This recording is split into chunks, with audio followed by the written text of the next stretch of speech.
بسم اللہ الرحمن الرحیم۔ لرن اسلامی واقعات میں ناظرین کو خوش آمدید۔ پیارے ناظرین، سفر کے مہینے میں کالے چنے لے کر ان کا صدقہ کر دو۔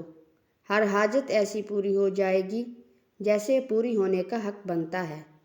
دولت مانگو گے تو دولت مل جائے گی، جتنی مانگو گے اتنی مل جائے گی۔ اور اگر آپ اپنے کسی مقصد میں کامیاب ہونا چاہتے ہیں تو کامیابی آپ کے قدموں میں ہوگی۔ آپ کی ہر دعا قبول ہو جائے گی۔ اللہ تعالیٰ آپ کی ہر حاجت کو انشاءاللہ پوری کر دیں گے۔ دولت، رزق، پیسے، کسی چیز کی کمی باقی نہ رہے گی۔ بس آپ نے کیا کرنا ہے؟ آپ نے کالے چنے لے لینے ہیں اور سفر کے مہینے میں کسی بھی دن بتائے گئے طریقے سے صدقہ کر دینے ہیں۔ پیارے ناظرین، کالے چنوں کا صدقہ آپ نے کیسے کرنا ہے اور کن باتوں کا خیال رکھنا ہے، اس کو جاننے کے لیے ویڈیو کو آخر تک ضرور دیکھیے گا تاکہ کوئی بھی ضروری بات آپ سے مس نہ ہو جائے۔ ناظرین، آپ نے اپنے بڑے بوڑھوں سے سفر کے مہینے میں کالے چنوں کا صدقہ کرنے کے بارے میں ضرور سن رکھا ہوگا۔ پہلے تو سفر کے مہینے میں کالے چنوں کا صدقہ بہت زیادہ کیا جاتا تھا، لیکن آج بھی جو لوگ دین کا شعور رکھتے ہیں اور دین کو سمجھتے ہیں، وہ سفر کے مہینے میں کالے چنوں کا صدقہ دینا کبھی نہیں بھولتے۔ ماہ سفر کے علاوہ باقی جتنے بھی اسلامی مہینے ہیں، ان میں سفید چیزوں کا صدقہ دینا سب سے زیادہ افضل رہتا ہے۔ جیسا کہ آپ نے بھی سفر کے مہینے کے بارے میں ضرور سن رکھا ہوگا کہ سفر کے مہینے میں آسمان سے بلائیں نازل کی جاتی ہیں۔ آسمان سے ہونے والی یہ بلائیں جیسے ہی زمین پر اترتی ہیں تو ایسے لوگوں کو تلاش کرنے لگتی ہیں جن پر یہ آسانی سے سوار ہو سکے۔ اب جن لوگوں نے سفر کے مہینے میں صدقہ کیا ہوتا ہے تو یہ بلائیں کسی بھی صورت میں اس شخص پر سوار نہیں ہو پاتی، لیکن ایسے لوگ جنہوں نے صدقہ نہیں کیا ہوتا، یہ ان پر سوار ہو جاتی ہیں اور پورے سال کے لیے، یعنی آئندہ سفر کا مہینے کے آنے تک، آسمان سے اترنے والی ہر بلا اپنے ساتھ کوئی نہ کوئی مخصوص مصیبت اور پریشانی کو لے کر آئی ہوتی ہے۔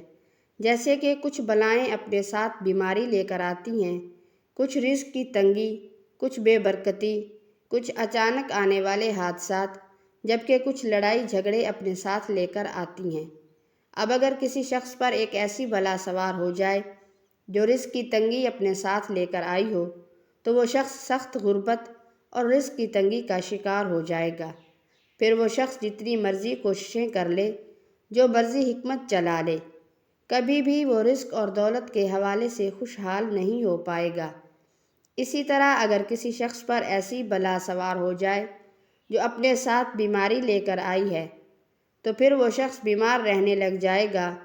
ڈاکٹرز لاکھ کوششیں کر لیں، ڈاکٹرز کو سمجھ ہی نہیں آئے گی کہ اصل میں مرض کیا ہے۔ تو اس لیے صدقہ دینا بہتر ہے۔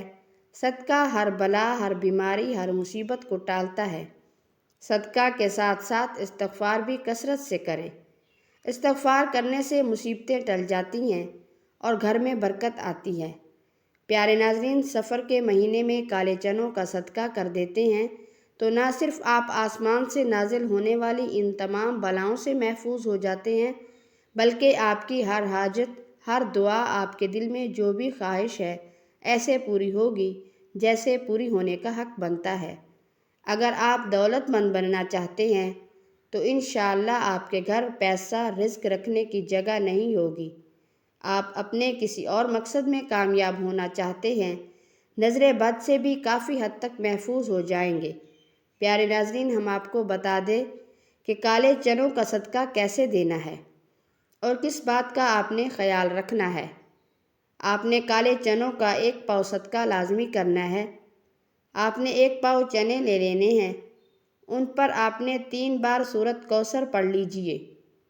یہ سب سے زیادہ طاقتور سورت ہے، تو آپ نے 3 بار سورۃ کوثر پڑھ لینی ہے۔ اس کے بعد آپ نے 3 بار ہی سورۃ الناس پڑھ لینی ہے، اور سورۃ الناس بھی بہت سی چھوٹی سورہ ہے۔ جب آپ نے 3 بار سورۃ ناس پڑھ لینی ہے تو اس کے بعد آپ نے آخر میں 3 بار ہی سورۃ فلق پڑھ لینی ہے۔ ناظرین، سورہ کوثر کے بارے میں تو آپ کو بتا ہی چکے ہیں کہ یہ قرآن پاک کی سب سے چھوٹی لیکن سب سے طاقتور سورہ ہے۔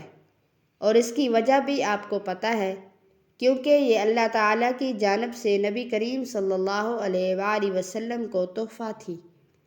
اسی طرح اگر سورۃ الناس اور سورۃ فلق کی بات کریں تو یہ دونوں بھی بہت چھوٹی چھوٹی صورتیں ہیں، لیکن بے حد طاقتور ہیں۔ سورۃ الناس اور سورۃ الفلق پڑھنے والا جن اور انسان دونوں کے شر کی حسد سے محفوظ ہو جاتا ہے۔ جب آپ 3 بار سورۃ کوثر اور سورۃ فلق سورۃ الناس پڑھتے ہیں، جو آپ کے سامنے چنے رکھے ہوئے ہیں ان کو آپ نے صدقہ کر دینا ہے۔ کالے چنوں کو کس طریقے صدقہ کرنا ہے یہ بھی نوٹ فرما لیں۔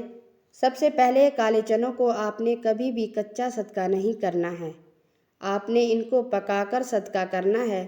اب کچھ لوگ کیا کرتے ہیں کہ وہ کالے چنوں کو صرف ابال لیتے ہیں، جب چنے اچھی طرح سے گل جاتے ہیں تو ان کو گلی محلے میں یا غریب بچوں میں تقسیم کر دیتے ہیں۔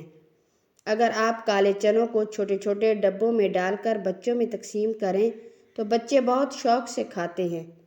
اسی طرح آپ ان کالے چنوں پر نمک وغیرہ ڈال کر اور ڈبے بنا کر بھی بچوں میں تقسیم کر سکتے ہیں، یا آپ بھی چنوں کو ابال کر تقسیم کر دیتے ہیں تو بچے وہ بھی خوشی خوشی لے لیتے ہیں اور غریبوں کو روٹی کے ساتھ کھانا کھلا سکتے ہیں۔ جیسے ہی آپ کالے چنوں کا صدقہ کر کے گھر میں داخل ہوں گے، آپ کو اپنی کھلی آنکھوں پہ یقین نہیں ہوگا کہ آپ کے تمام بند راستے، آپ کی تمام مشکلات انشاءاللہ ایسے دور ہونے لگیں گی کہ آپ کو سمجھنا مشکل ہے۔ آپ سارا سال مجھے دعائیں دیتے نہیں تھکیں گے۔ پیارے ناظرین، اگر ویڈیو اچھی لگی تو کمنٹ باکس میں ماشاءاللہ یا سبحان اللہ ضرور لکھیے گا۔ ویڈیو کو لائک کر دیں اور مزید ویڈیوز کے لیے لرن اسلامی واقعات یوٹیوب چینل کو سبسکرائب کر کے بیل آئیکن کو دبا دیں اور آل نوٹیفیکیشن کو سلیکٹ کر لیجئے گا۔ اللہ تعالی ہم سب کا حامی و ناصر ہو۔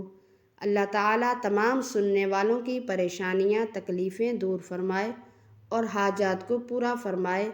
آمین ثم آمین۔